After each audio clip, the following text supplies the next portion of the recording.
So, ayan mga kababoy, nag-aagawan sila sa dindi ng kanilang ina. Yun, yung posisyon ng isa yun. Hala!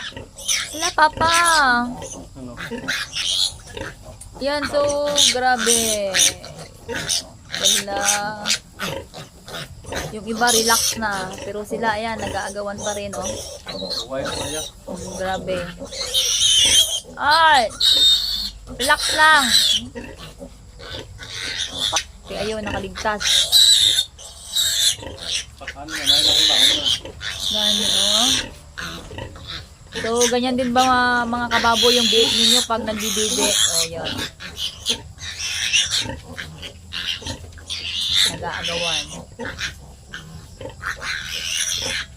Yung ibalik, tingnan nyo. Simple, relax lang. Yung sa dulo, oh. Yan. Naka-relax, oh.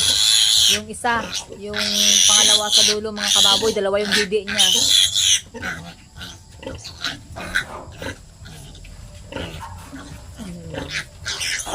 Okay. Okay, laban lang. Okay, okay. Yan, yan na. Yan, masuko na.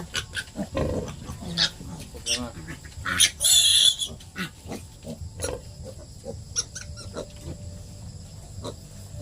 Yan.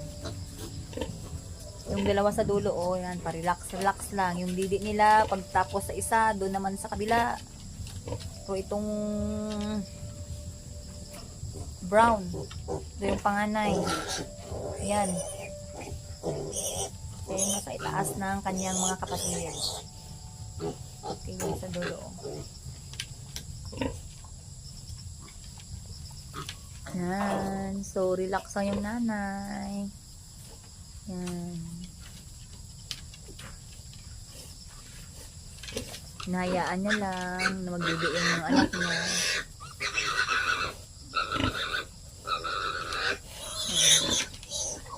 So, ilang gising sila pa? Nan, galit lang nanay. Galit na, yan na, yun na. Wow. Ayaw na magpadede. Yan. Yan, yan.